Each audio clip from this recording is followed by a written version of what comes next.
5, 4, 3, 2.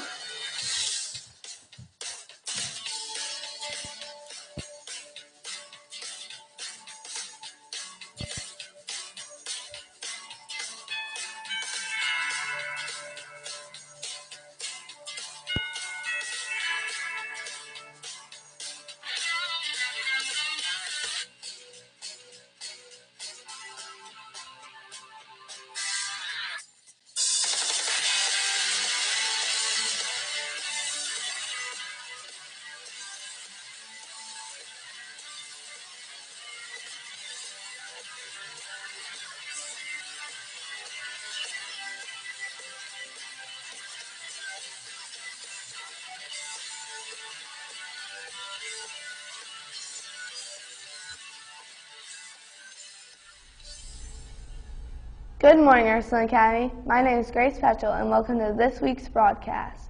As we all know, last week was Spirit Week, and although it is one of the most exciting weeks of the years, it takes lots of work. Let's get to know the people who have been behind it all.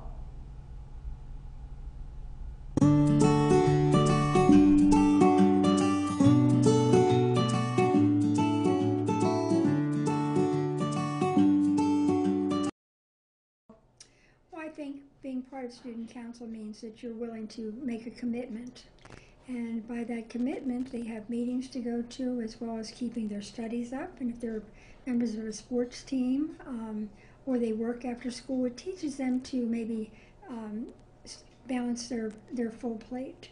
And certainly the girls, we have rules on council. They know that they're only allowed to miss 2 meetings, and the officers have 4 meetings a month. And the reps have the general meetings every month. They have 2.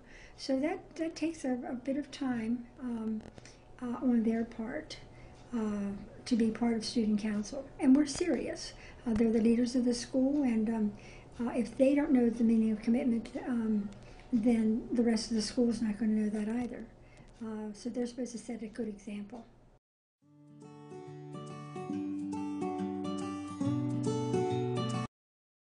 At least 20 years, a long while.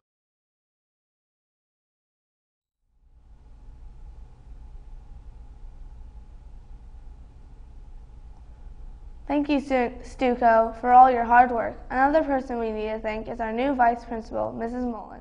Let's get to know her.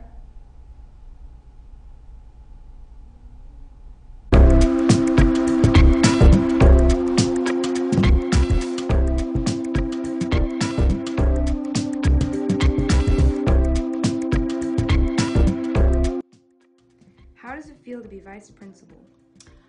It feels good now. The first week was a bit overwhelming, but it's good. I have the best of both worlds because I get to do this and I also get to teach. So I have a hand in both places. So it feels good. So far, so good.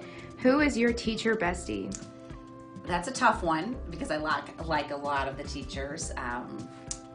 So a shout out to the theology department, but I'd have to say if I had to choose one, I'd say Mrs. Steinhardt. She and I go way back before even our time at Ursuline, and she's pretty awesome, as everyone knows. Oh, what are some fun facts about yourself? Some fun facts. So I would say my favorite food, maybe dark chocolate, if I bind, I love that.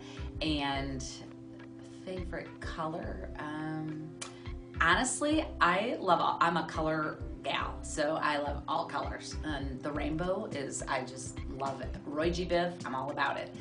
Another fun fact that I just found out recently because I was in the junior ring meeting about their junior rings, and I haven't been able to wear my class ring for a long time from St. Mary's Academy, and so I'm going to get it resized and I'm going to start wearing my class ring again. So that's a very fun fact that I just found out. Is there anything you want to say to the students or teachers? Absolutely. I want to thank everyone because they have made this transition very smooth and very easy. Teachers have been so helpful, as well as other coworkers, and the students have been great. And so I want to tell the students to keep up the good work and keep up their good behavior, and to take note of our uniform rules because so far they're doing a good job.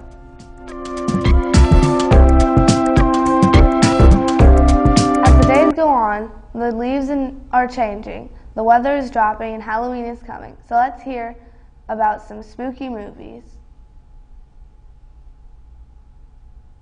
Hello, Ursuline. This is Bella, and I am here with my top 5 favorite Halloween movies that you should definitely watch this Halloween season. Number 5, Scream. Now, Scream came out in 1996 and is about a slasher who goes on to kill high school teens. It was very well reviewed in the box office and has amazing ratings. Number 4, Poltergeist. Poltergeist was a movie made in 1982 about a little girl who gets sucked into the spirit world and can only communicate with her family through a TV.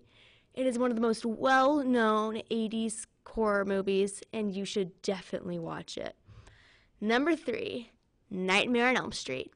Nightmare on Elm Street was made in 1984, and it has had movie after movie after movie. It was actually Johnny Depp's first film, and as well as Scream, had amazing ratings in the box office. Number 2, Child's Play. Now, Child's Play came out in 1988. It is one of my all-time favorite movies. The killer doll, the little boy, and it's fantastic. Now, number 1 was named the scariest movie of all time, and it is my favorite, The Exorcist. The Exorcist movie came out in 1973, but it is based on a true story of a boy who was once possessed. Now, some of the story actually took place in St. Louis, but you'll have to watch the movie to find out the rest. Thank you. Another way to get in the fall spirit is to go apple picking, just like some of our fellow Ursuline students did recently.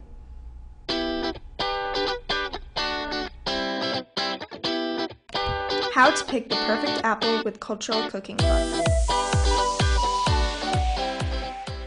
The perfect way to prepare for fall is by picking apples with family and friends. Here are 8 steps for picking the perfect apple. Step 1. Get some friends together. Doing things with the people you love spending time with makes everything more fun. Step 2. Drive to Eckert's Family Farms and Country Store. Cultural Cooking Club carpool to the location in Belleville, Illinois.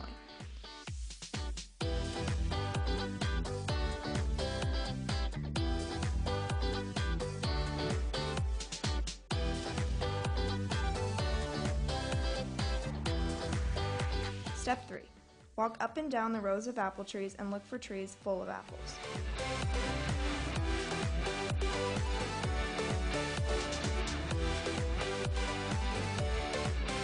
Step 4. Avoid the nasty ground apples that are smashed and discolored.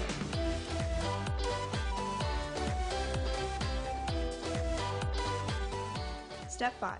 Look high and low for apples. The perfect apple may be just out of reach. Don't be afraid to climb trees to gather good-looking apples.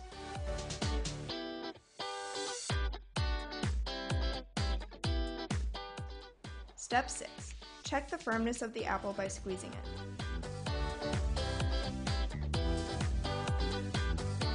Step 7. Make sure the apple is the color it should be. Avoid apples with brown spots or cuts. Step 8. Have fun. Enjoy your time apple picking.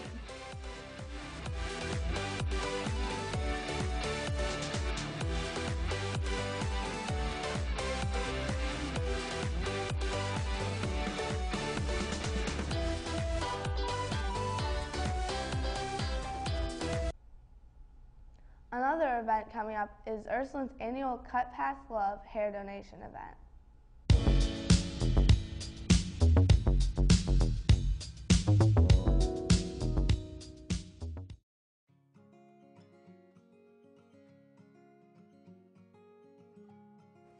Hi, I'm Kayla Martell, Miss Delaware 2010, and something you might not know about me is that I was diagnosed with alopecia at the age of 10. My hair started falling out in clumps and patches on the top of my head until one day I woke up and it was all gone on the top. I've been wearing wigs for a couple of years now, and it's something that helps me to feel beautiful every day. And I decided to wear a wig at the Miss America pageant, which helped me to feel even more confident on a national stage and on live television. In the hair industry, we all want to be inspired and know that we're making a difference. Today, I want to talk to you about an organization that's close to my heart, Children with Hair Loss. Children with Hair Loss is a nonprofit charity that helps kids that are facing medically related hair loss, and we're hoping that they'll gain their self-confidence and self-esteem once again.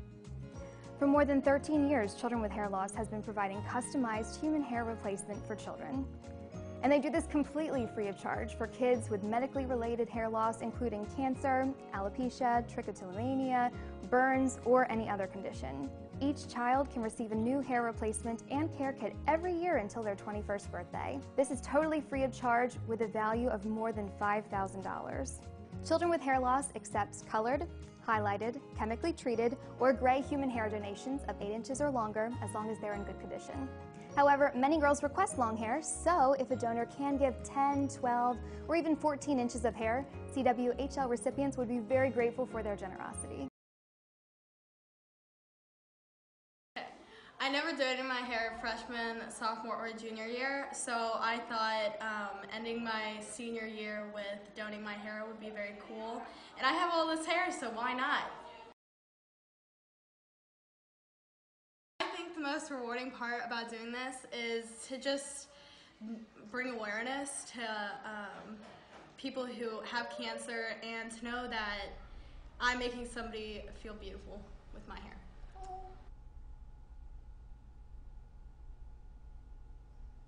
We can't wait for Ursuline to come together for a good cause. In other UA news, the testing day.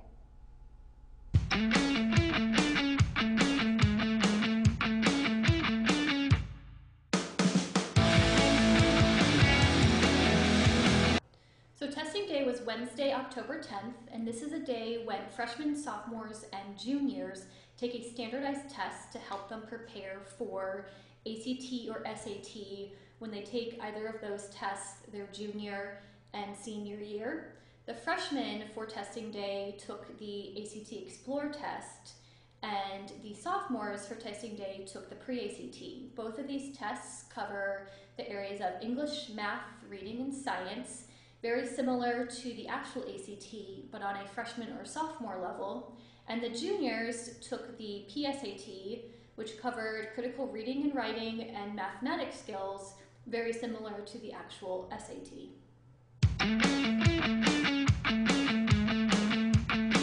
The counseling department is in charge of testing day. Students will receive their results within the next few weeks.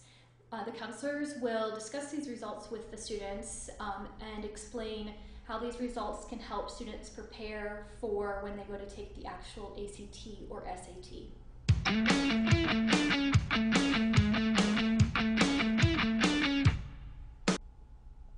Lastly, we have a challenge for you. The first advisement to find the answer and email Mr. Crawford wins a shout in the next broadcast.